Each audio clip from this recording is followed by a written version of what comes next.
नमस्कार, कसे आहात तुम्ही सर्व? तुम्हा सर्वांचे पुन्हा एकदा स्वागत आहे आपल्या नवीन व्हिडिओमध्ये। आज आहे मुलीच्या शाळेमध्ये पीटीएम म्हणजेच पॅरेंट्स मीटिंग आणि मीटिंगचा टाइम सकाळी 9 ते 11 असा 2 तासाचा होता।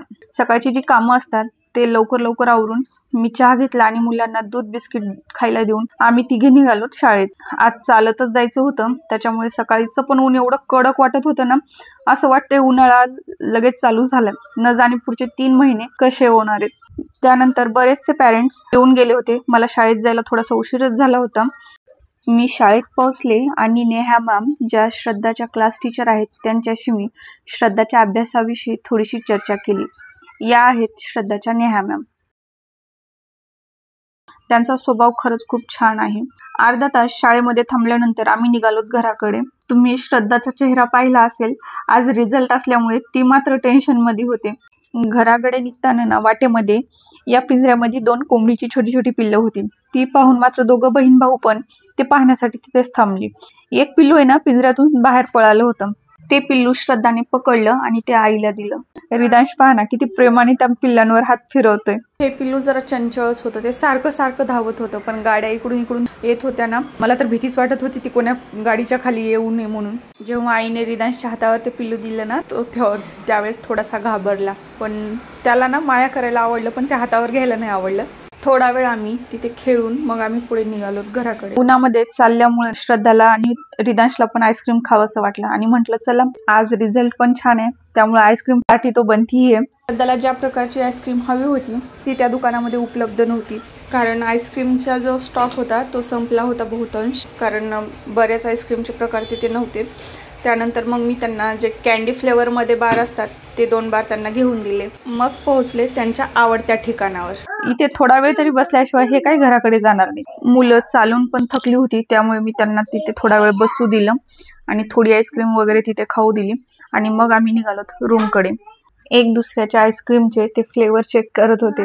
त्यानंतर हे बघा लिफ्ट मध्ये ना आरशामध्ये ते जीप चेक करत होते, कोणाची लाल झाली कोणाची पिवळी झाली। तुम्ही पण लहानपणी असंच करत होतात का? आम्ही तर खूप करायचो। घरी आल्यानंतर दोघांनी ना त्यांच्या आईस्क्रीम मधला एक घास त्यांनी मला भरवला। किती छान वाटतं ना असं काही मुलांनी केल्यानंतर। आईस्क्रीम वगैरे खाणं झाल्यानंतर मग मी श्रद्धाला तिचा रिझल्ट दाखवायला घेतला आणि पेपर मधल्या चुका समजावून सांगितल्या। हा बघा, हा आहे तिचा रिझल्ट। तिला 98.88% पडले आहेत। सर्वच विषयात तिला छान मार्क आहेत, पण जीके मध्ये 2, इंग्लिश मध्ये 1 आणि मॅथ मध्ये 1 असा तिचा मार्क गेला आहे। बाकी सर्व विषयामध्ये तिने 20 पैकी 20 मार्क घेतले आहेत। आणि तिच्या टीचरनी सांगितलं की जेव्हा मार्कची टक्केवारी काढली जाते त्यावेळेस जीके, कॉम्प्युटर आणि चित्रकला या विषयाचे मार्क त्यामध्ये घेतले जातात। तुम्ही इथे पाहू शकता जीके मध्ये ना ती सानिया नेहवाल आणि सानिया मिर्जा या 2 नावामध्ये कन्फ्यूज झाली होती, त्यामुळे तिचे 2 मार्क इथे कटले होते। मार्क वगैरे पाहिल्यानंतर आणि चूक लक्षात आल्यानंतर तिला समजावल्यानंतर ती मात्र खुश झाली। दुपारी थोडेफार ग्रेप्स आम्ही सर्वांनी मिळून खाल्ले। आता ग्रेप्स पण छान मिळायला लागलेत। अशी लांब जी ग्रेप्स असतात ना ती खूप गोड असतात आणि जी छोटी बुटकी असतात ती थोडीशी आंबट लागतात। दुसऱ्या दिवशी सकाळी मी श्रद्धाचे केस धुणार होते, त्यामुळे तिला ना हे ॲलोवेरा, माझ्याकडे ॲलोवेराचं झाड आहे ते मी तिला लावून घेत होते। तिच्या ना केसामध्ये सध्या कोंडा होतो आहे आणि तिचे केस पण असे रफ आहेत, त्याच्यामुळे मी तिला ॲलोवेरा सध्याला लावत आहे। त्यामुळे म्हणलं चला तुमच्याबरोबर तो व्हिडिओ शेअर करते। त्याच्यामुळे केसामध्ये तिच्या छान फरक पडलाय। 6 महिन्यांमध्ये तिचे केस पण बरेच छान वाढले आहेत।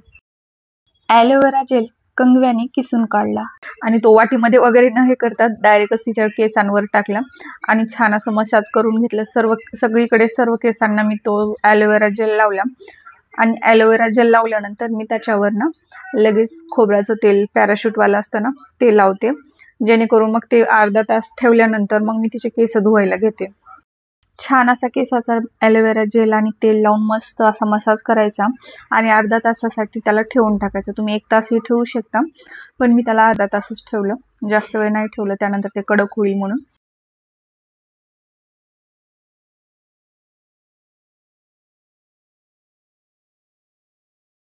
त्यानंतर केसांना असं मस्त वर खेकडा लावून टाकला. आम्ही या पिनला खेकडा म्हणतो, तुम्ही काय म्हणता सांगा. त्यानंतर मी तिचे छान असे केस धुवून घेतले. हे बघा, अर्ध्या तासाने मी तिचे केस धुवून टाकले आणि तुम्ही पाहू शकता हे किती छान वाटतात. असे थोडेसे स्ट्रेट पण झाल्यासारखे झालेत. तिच्या केसामध्ये गाठी खूप होतात कारण तिचे केस जास्त कोरडे आहेत, असे स्मूथ आणि सिल्की नाही आहेत. तुला जरासा त्रास होतो केस धुतल्यानंतर विंचरताना. आणि केस जेव्हा म्हणजे थोडेसे ओले ओले असतात ना, त्यावेळेस मी थोडंसं तेल केसांना लावून घेते. नाहीतर मग जर केसांना तेल नाही लावलं ना की ती भुरी भुरी केस होऊन जातात आणि त्याच्या गाठी पण खूप म्हणजे खूपच होतात. मग दुसऱ्या दिवशी शाळेमध्ये जाताना ना खूप त्रास होतो केस विंचरायला. आणि थोडीशी ओली असताना तेल लावलं ना की केसांना छान असं तेल लागून जातं. माझी आई तर ना रविवारी केस धुतले की बाथरूममध्येच तेल लावायची आणि त्यावरून पाण्याने धुवायची. त्यामुळे ना जे एक्स्ट्राचं तेल असायचं डोक्याला ते निघून जायचं. हे बघा किती छान वाटतायत ना केस. केस धुतले ना की 1-2 दिवस खूप छान वाटतात केस. आणि हा बघा आला, मी तिच्या केसांना हे करत होती म्हणून तिचे मसाज करायला तो लगेच आला. या दोघांचा त्रास असताना तुझं माझं जमेना, तुझ्या वाचून करमेना. बऱ्याच दिवसानंतर आज मी ढोकळा केला होता. त्यानंतर आम्ही सर्वांनी मस्त असा ढोकळा खाऊन घेतला. श्रद्धाला ढोकळा खरंच खूप आवडतो आणि रिदांशला पण. सर्वांनी आम्ही ढोकळा खाल्ला. त्यानंतर मी बाकीची जी भांडी वगैरे राहिली होती ते काम आवरून घेतलं. आणि हे बघा, हे बहीण भावाचं प्रेम. या दोघांची ना दिवसभर मस्ती चालू असते. एकमेकांना मारतात पण तेवढंच, माया पण करतात तेवढं, दोघांची भांडणं पण होतात तेवढीच.